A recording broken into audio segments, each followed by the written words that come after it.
Hello students, मैं दिनेश आपका Shashank IAS channel पर स्वागत करता हूं। आज हम इंडियन पॉलिटी का यानी भारतीय राज्य व्यवस्था का बहुत ही महत्वपूर्ण टॉपिक पढ़ने वाले हैं और टॉपिक है अटॉर्नी जनरल यानी महान्यायवादी। भारतीय संविधान के अनुच्छेद 76 में आर्टिकल 76 में महान्यायवादी के बारे में दिया हुआ है। अगर हम बात करें इसी की तरह राज्य में होता है एडवोकेट जनरल महाधिवक्ता आर्टिकल 165 में, यानी महान्यायवादी केंद्र में और महाधिवक्ता राज्य में। अब ये कौन होता है महान्यायवादी, कौन होता है महाधिवक्ता?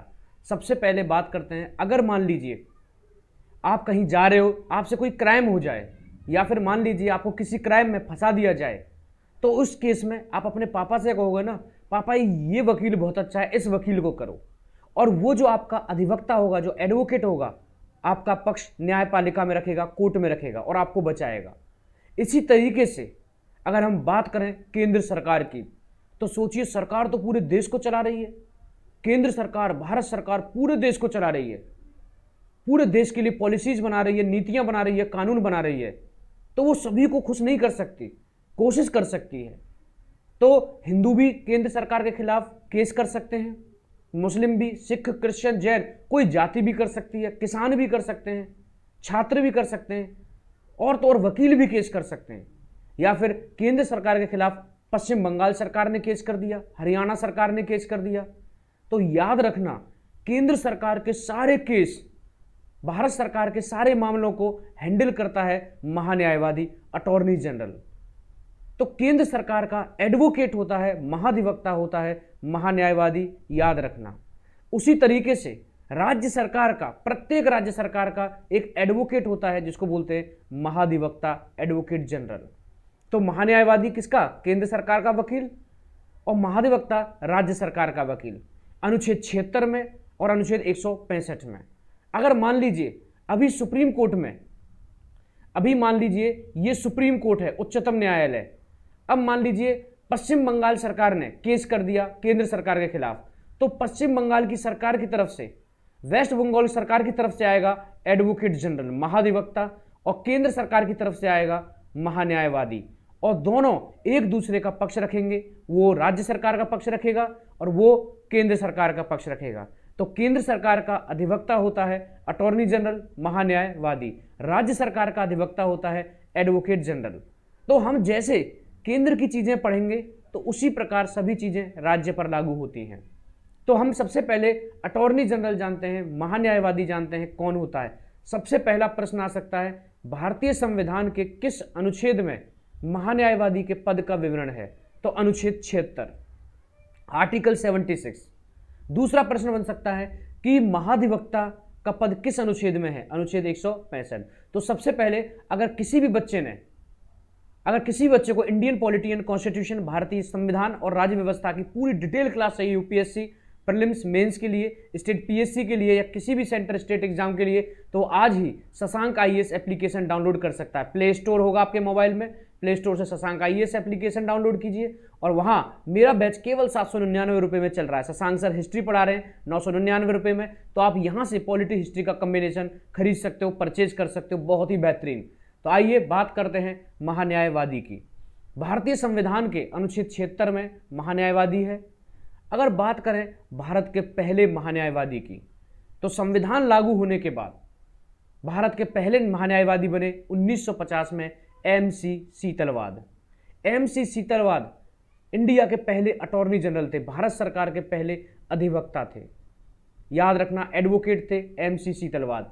अगर मैं बात करूं वर्तमान की, तो वर्तमान के महान्यायवादी हैं के वेणुगोपाल।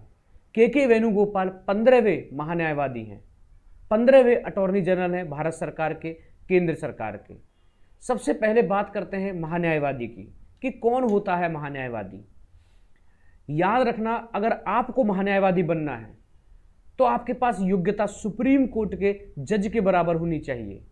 यानी सोचिए, सुप्रीम कोर्ट के जज के बराबर योग्यता जो है वो महान्यायवादी बनने के लिए चाहिए, सरकार का एडवोकेट बनने के लिए चाहिए। यानी भारत के उच्चतम न्यायालय के, सर्वोच्च न्यायालय का न्यायाधीश और यहां सरकार का वकील बराबर योग्यता रखता है।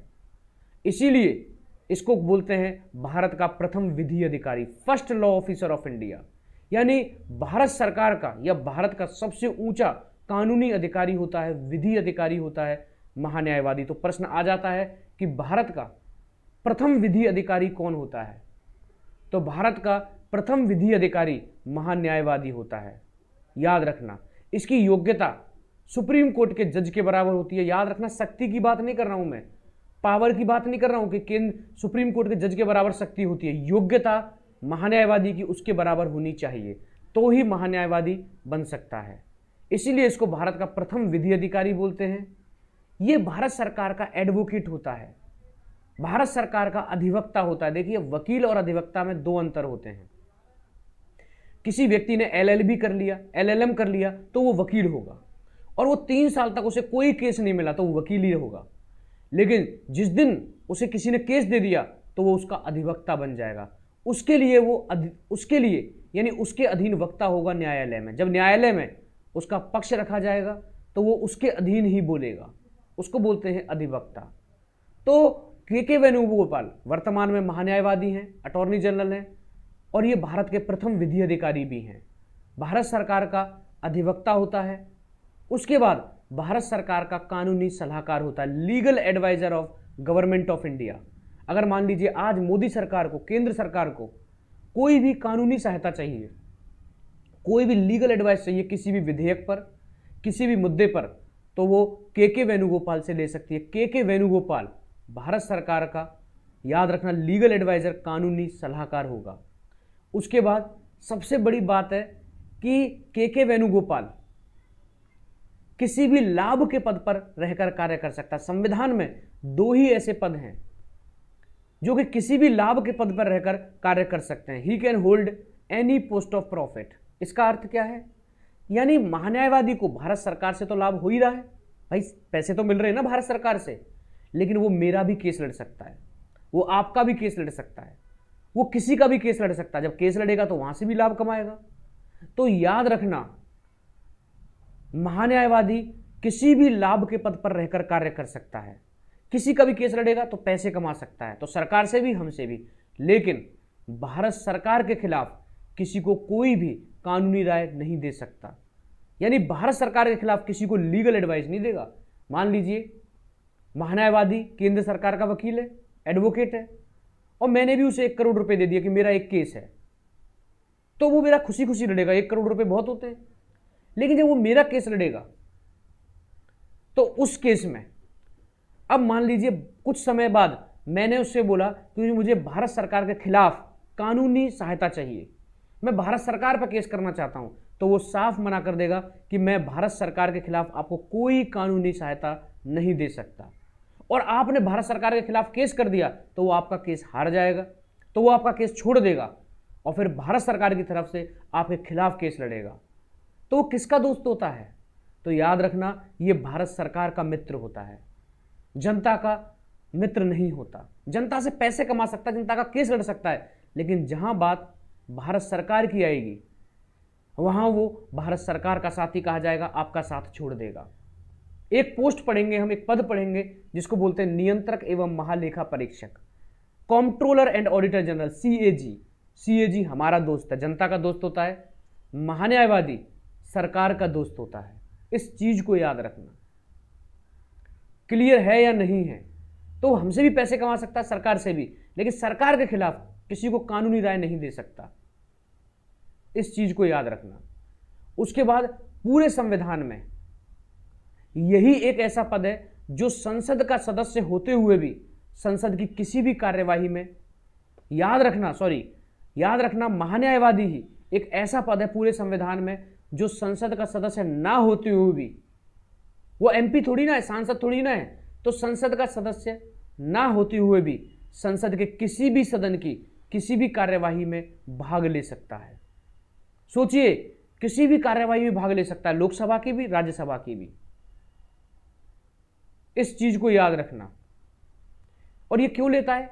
अब मान लीजिए लोकसभा में सरकार कोई विधेयक लेकर आ गई, केंद्र सरकार कोई विधेयक लेकर आ गई लोकसभा में, और उसके लिए कानूनी जो दाव पेच है वो आने चाहिए।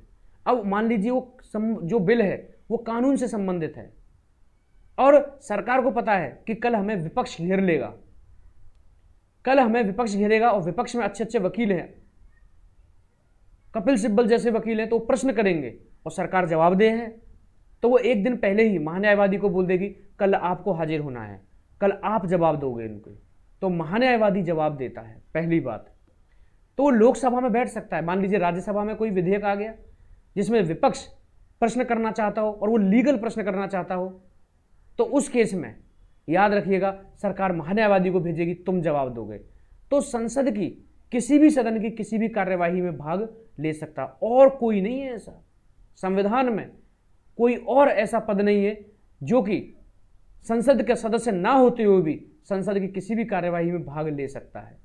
लेकिन सबसे बड़ी बात है, जब कोई विधेयक पास होगा तो वो उस विधेयक पर मत नहीं दे सकता, वोट नहीं कर सकता। तो महान्यायवादी कभी भी मत नहीं दे सकता। इस चीज को याद रखना। क्लियर है या नहीं है? ना तो लोकसभा में ना राज्यसभा में। तो प्रश्न आएगा कि महान्यायवादी संसद की किसी भी कार्यवाही में भाग ले सकता है? बिल्कुल ले सकता है। महान्यायवादी लोकसभा की किसी भी कार्यवाही में भाग ले सकता है? ले सकता है। महान्यायवादी राज्यसभा की किसी भी कार्यवाही में भाग ले सकता है? ले सकता है। क्या महान्यायवादी मत दे सकता है? नहीं। और महान्यायवादी किसी भी संसदीय समिति का सदस्य हो सकता है, जैसे लोक लेखा समिति, जैसे प्राकलन समिति, इनका वो सदस्य हो सकता है, याद रखना। और समितियों की सहायता कर सकता है, तो समिति का सदस्य हो सकता है महान्यायवादी। आइए जानते हैं संवैधानिक उपबंध। तो सबसे पहले भारतीय संविधान के अनुच्छेद 76 में आर्टिकल 76 में महान्यायवादी का पद दिया हुआ है। ये भारत का प्रथम विधि अधिकारी होता है, प्रथम कानूनी अधिकारी होता है, first law officer of India. इस चीज को याद रखना। भारत का प्रथम विधि अधिकारी का अर्थ है कि इससे ऊपर कोई भी भारत का वकील नहीं है, सुप्रीम कोर्ट के जज के बराबर योग्यता रखता है।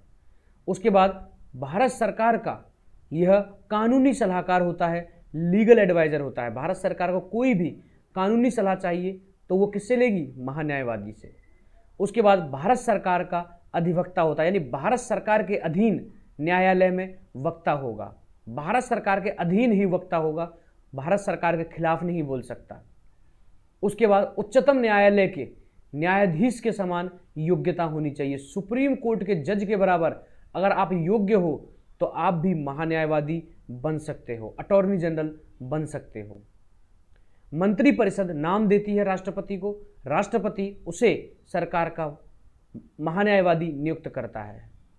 उसके बाद महान्यायवादी संसद के किसी भी सदन के किसी भी कार्यवाही में भाग ले सकता है, लेकिन वोट नहीं कर सकता। इस चीज को याद रखना। लेकिन मत नहीं दे सकता, वोट नहीं दे सकता।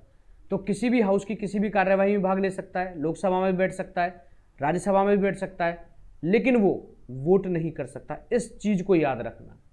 उसके बाद हमारी संसद में बहुत सारी संसदीय समितियां बनती हैं, बहुत सारी संसदीय समितियां बनती हैं। इस चीज को भी याद रखना। यूपीएससी प्रीलिम्स के हिसाब से पूछा जा सकता है। बहुत सारी समितियां बनती हैं और महान्यायवादी संसदीय समितियों का भी सदस्य हो सकता है। याद रखना, वेरी वेरी इंपॉर्टेंट। यानी संसद की किसी भी कार्यवाही में भाग लेगा, संसदीय समिति का सदस्य होगा, लेकिन किसी भी विधेयक पर मत नहीं कर सकता। मत केवल सांसद ही कर सकते हैं, जिनका काम है कानून बनाना, वही किसी भी विधेयक पर मत देने का अधिकार रखते हैं। महान्यायवादी मत देने का अधिकार नहीं रखता। भारत के किसी भी न्यायालय में केंद्र सरकार का पक्ष रख सकता है, यानी भारत के किसी भी न्यायालय का नहीं है, याद रख, भारत के किसी भी न्यायालय में केंद्र सरकार का पक्ष रख सकता है, यानी सुप्रीम कोर्ट, हाई कोर्ट, किसी भी टेरिटरी में, यानी with in the territory of India. अगर मान लीजिए मैंने भारत सरकार के खिलाफ केस कर दिया इलाहाबाद हाई कोर्ट में, तो मेरा वकील जाएगा और उधर से भारत सरकार का अधिवक्ता महान्यायवादी आएगा।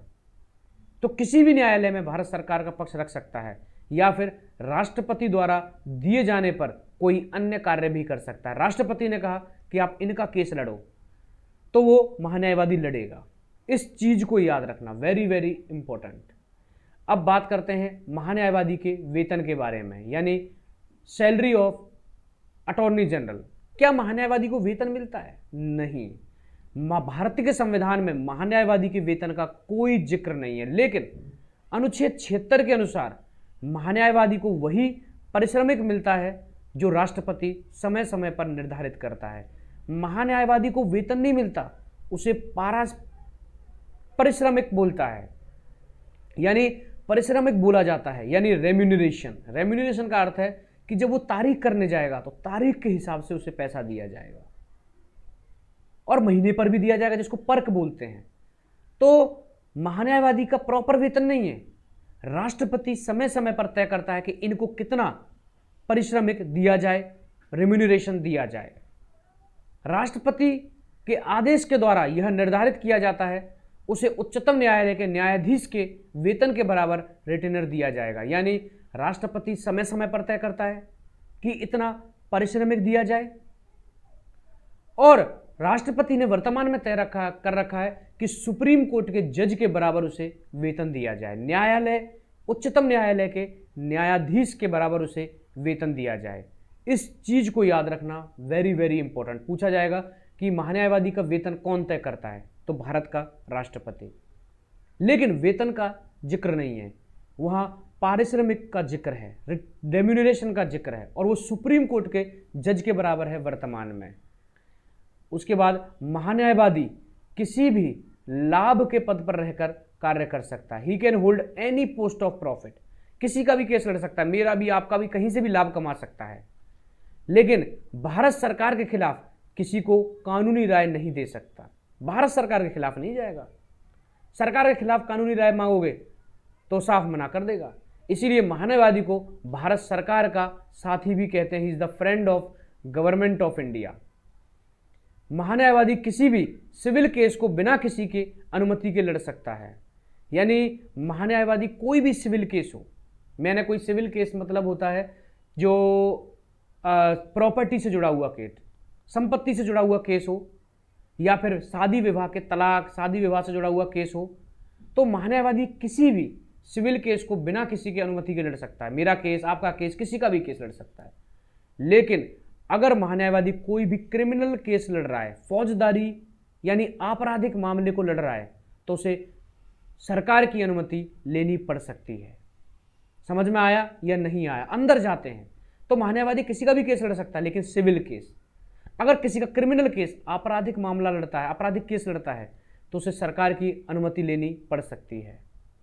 अब बात करते हैं महान्यायवादी की योग्यता। अगर आप बनना चाहते हो महान्यायवादी, तो आपको सुप्रीम कोर्ट के जज के बराबर योग्य होना चाहिए। उसके बाद नियुक्ति, तो मंत्री परिषद की सलाह पर राष्ट्रपति महान्यायवादी की नियुक्ति करता है। मंत्री परिषद की सलाह पर, यानी केंद्रीय मंत्री परिषद, प्रधानमंत्री और उसकी मंत्री परिषद, वो सिफारिश करती हैं, वो सलाह देती हैं राष्ट्रपति को, इसको महान्यायवादी बनाओ।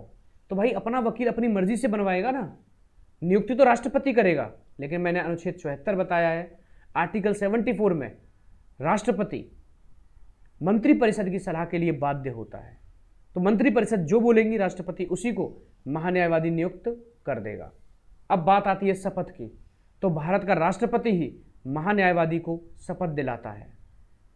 कार्यकाल की बात करें तो महान्यायवादी का कोई भी निश्चित कार्यकाल नहीं है, यानी अटॉर्नी जनरल का, महान्यायवादी का कोई भी निश्चित कार्यकाल नहीं है। महान्यायवादी राष्ट्रपति के प्रसाद पर्यंत कार्य करता है, work on pleasure of president, यानी राष्ट्रपति जब तक चाहेगा तब तक।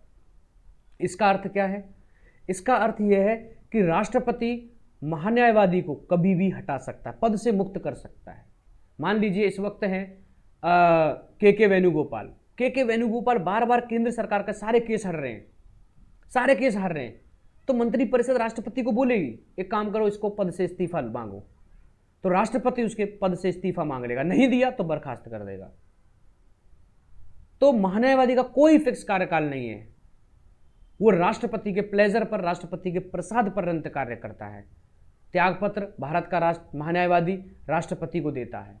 अब महान्यायवादी बहुत ज्यादा व्यस्त होता है। सोचिए सरकार के खिलाफ कितने केस हैं, किसानों ने केस कर दिया, वकीलों ने केस कर दिया, डॉक्टरों ने केस कर दिया, कोई राज्य केस कर देता है। तो भारत सरकार के खिलाफ इतने सारे केस होते हैं, तो क्या वो अकेला लड़ सकता? नहीं, महान्यायवादी के पास उसकी मदद के लिए एक महाभिकर्ता होता है। याद रखना, ये महाधिवक्ता नहीं है, ये महाभिकर्ता है। और इसके नीचे 4 अन्य महाभिकर्ता होते हैं, 4 अदर सॉलिसिटरी जनरल। अब मान लीजिए महान्यायवादी विदेश में है, अमेरिका में है, तो और सरकार के खिलाफ कोई तारीख है जोधपुर हाई कोर्ट में, तो महान्यायवादी एक महाभिकर्ता को भेजेगा, सॉलिसिटरी जनरल को भेजेगा, जाओ तुम तारीख करके आओ। या फिर महान्यायवादी सुप्रीम कोर्ट में केंद्र सरकार का पक्ष रख रहा है, बिजी है, तो किसी और न्यायालय में अगर केंद्र सरकार के खिलाफ केस होगा तो वो महाभिकर्ता को भेजेगा। क्लियर है? तो यहां से एक क्वेश्चन आया है, चलिए बताइए। मैं आपसे क्वेश्चन करता हूं, सबसे पहले लाइक शेयर सब्सक्राइब करते रहिए। अब मैं आपसे एक प्रश्न करता हूं, एक क्वेश्चन आया है कि निम्न में से कौन संसद का सदस्य ना होते हुए भी संसद की किसी भी कार्यवाही में भाग ले सकता है? ना होते हुए भी संसद की किसी भी कार्यवाही में भाग ले सकता है। सबसे पहले सीएजी, नियंत्रक एवं महालेखा परीक्षक, उसके बाद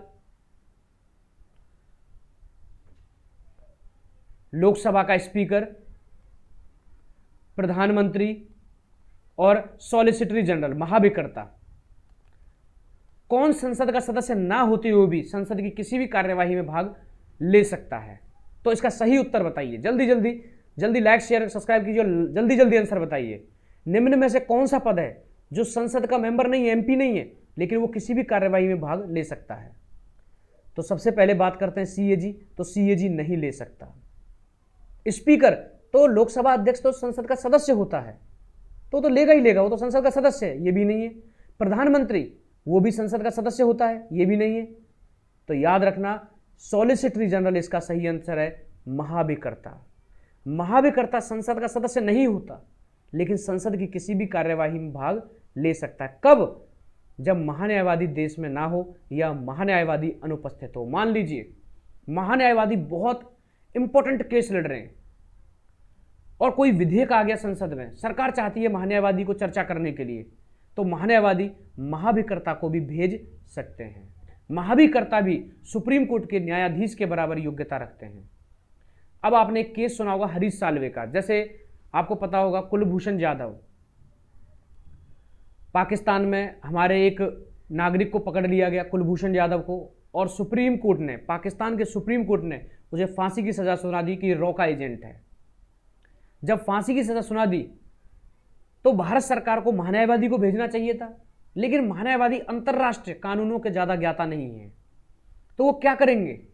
तो केंद्र सरकार ने कुलभूषण जाधव के केस में एक अंतर्राष्ट्रीय मामलों के जो ज्ञाता थे हरीश साल्वे को भेजा। हरीश साल्वे ने 1 रुपया लिया, सोचिए, और अंतर्राष्ट्रीय न्यायालय में पैरवी की कुलभूषण यादव की, और उनको फांसी से सुना दी, बचा लिया, और फांसी से अनिश्चित काल तक के लिए उस पर रोक लग गई। तो सोचिए, ऐसा नहीं है, भारत सरकार और भी वकील कर सकती है कि महान्यायवादी जरूरी नहीं है, लेकिन असल में जो संवैधानिक है वो है महान्यायवादी। तो याद रखना, महाभिकर्ता भी संसद में बैठ सकता है, चर्चा में भाग ले सकता है, लेकिन मत नहीं दे सकता। कब? जब महान्यायवादी देश में अनुपस्थित हो या महान्यायवादी नहीं आ पाया हो। ये चीज अभी तक हमने महान्यायवादी के बारे में जानी। अब हम कंपेयर करते हैं महान्यायवादी का महाधिवक्ता से। भारत के संविधान में एक पद है आर्टिकल 165 में, अनुच्छेद 165 में, जिसको बोलते हैं महाधिवक्ता, एडवोकेट जनरल। महान्यायवादी की तरह महाधिवक्ता राज्य सरकार का अधिवक्ता होता है एवं उसे राज्य का प्रथम विधि अधिकारी कहते हैं। आइए देखते हैं महाधिवक्ता के बारे में, किस अनुच्छेद में है? अनुच्छेद 165। आइए देखते हैं। सबसे पहले महाधिवक्ता राज्य का प्रथम विधि अधिकारी होता, first law officer of state. महाधिवक्ता बनने के लिए हाई कोर्ट के जज के बराबर योग्यता होनी चाहिए। उच्च न्यायालय की, तो राज्य में सबसे ऊंचा न्यायालय क्या होता है? उच्च न्यायालय। उच्च न्यायालय के न्यायाधीश के बराबर योग्य होना चाहिए, तब वो महाधिवक्ता बन सकता है। तो इसलिए राज्य का प्रथम अधिकारी होता है, प्रथम विधि अधिकारी। राज्य सरकार का अधिवक्ता होता है, राज्य सरकार का कानूनी सलाहकार होता है। महाधिवक्ता भी संसद का सदस्य ना होते हुए भी महाधिवक्ता भी राज्य विधानमंडल का सदस्य ना होते हुए भी विधानमंडल की किसी भी कार्यवाही में भाग ले सकता है। यानी महाधिवक्ता विधानसभा में भी भाग ले सकता है, विधान परिषद में भी भाग ले सकता है, किसी भी चर्चा में, लेकिन मत नहीं कर सकता। जैसे महान्यायवादी संसद की कार्यवाही में भाग लेता है, महाधिवक्ता राज्य विधानमंडल की किसी भी कार्यवाही में भाग ले सकता है, लेकिन ये मत नहीं कर सकते, वोट नहीं कर सकते। महाधिवक्ता राज्य विधानमंडल की किसी भी समिति का भाग हो सकता है, और महाधिवक्ता भी राज्य सरकार के सारे केस लड़ता है, अधिवक्ता होता है, कानूनी सलाहकार होता है। उसके बाद महाधिवक्ता भी किसी भी लाभ के पद पर रहकर कार्य कर सकता है, यानी उत्तर प्रदेश का महाधिवक्ता, हरियाणा का महाधिवक्ता, पंजाब का, हर राज्य का एक एडवोकेट जनरल होता है, महाधिवक्ता होता है। वो किसी भी लाभ के पद पर रहकर कार्य कर सकता है, किसी भी लाभ के पद पर रहकर, याद रखना। वो मेरा भी केस लड़ सकता है, आपका भी केस लड़ सकता है, लेकिन राज्य सरकार के खिलाफ, स्टेट गवर्नमेंट के खिलाफ, प्रांत सरकार के खिलाफ कोई भी लीगल एडवाइस नहीं देगा। तो वो राज्य सरकार का दोस्त होता है, जनता का दोस्त नहीं होता। इस चीज को याद रखना। उसके बाद राज्य के किसी भी क्षेत्र में वो राज्य का प्रतिनिधित्व कर सकता है, राज्य का अधिवक्ता हो सकता है किसी भी न्यायालय में। इस चीज को याद रखना। नियुक्ति राज्यपाल करता है, शपथ राज्यपाल दिलाता है, और वो राज्यपाल के प्रसाद पर्यंत कार्य करता है, यानी राज्य की मंत्री परिषद की सलाह पर राज्यपाल उसे महाधिवक्ता नियुक्त करता है, उस राज्य का शपथ दिलाता है।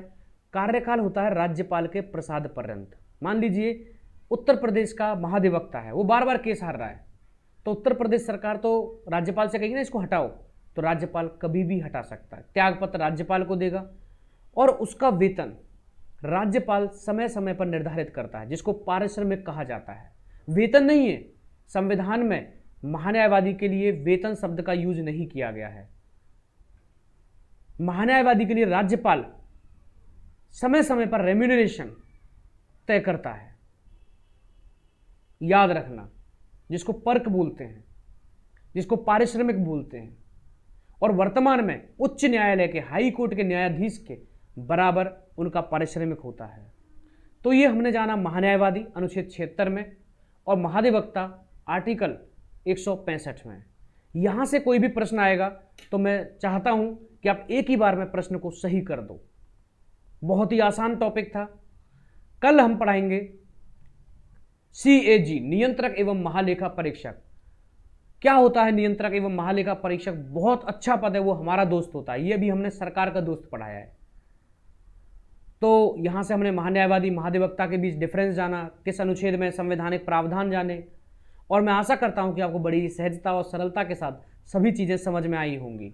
और किसी भी बच्चे को अगर नहीं समझ में आया तो प्रॉपर मेरा जो बैच है, जो ग्रुप है, उसमें या फिर पर्सनली मैसेज कर सकते हैं। लाइक शेयर सब्सक्राइब करते रहिए, जल्दी जल्दी लाइक शेयर सब्सक्राइब कीजिए। बाकी बहुत बहुत धन्यवाद। जय हिंद। बाकी किसी भी बच्चे को अगर बैच चाहिए तो शशांक IAS एप्लीकेशन आज ही डाउनलोड करके मेरा बैच केवल 799 रुपये में परचेज कर सकता है, केवल 799। हिस्ट्री 999 में। ये सारी चीज़ें हैं। तो कल हम नियंत्रक एवं महालेखा परीक्षक पढ़ाएंगे, बहुत इंपॉर्टेंट है। उसके बाद राज्य विधानमंडल पढ़ाएंगे जल्दी जल्दी, क्योंकि जैसे संसद है वैसे ही राज्य विधानमंडल है, जैसे राष्ट्रपति वैसे राज्यपाल, जैसे प्रधानमंत्री वहाँ मुख्यमंत्री, वहाँ मंत्रिपरिषद, सब कुछ सेम है। तो ज़्यादा हमें उसमें दिक्कत नहीं आएगी। उसके बाद बचे हुए जो टॉपिक्स हैं वो पढ़ाएंगे। उसके बाद हम आपसे विदा लेंगे। क्यों? क्योंकि 85-80% सिलेबस कंप्लीट हो चुका है। तो लाइक शेयर सब्सक्राइब करते रहिए। रिकॉर्डेड वीडियोस के लिए, VOD बैच के लिए आप शशांक IAS एप्लीकेशन से बैच परचेज कर सकते हो। तो बाकी बहुत बहुत धन्यवाद। लाइक शेयर सब्सक्राइब करते रहिए। जय हिंद, जय भारत, अखंड भारत।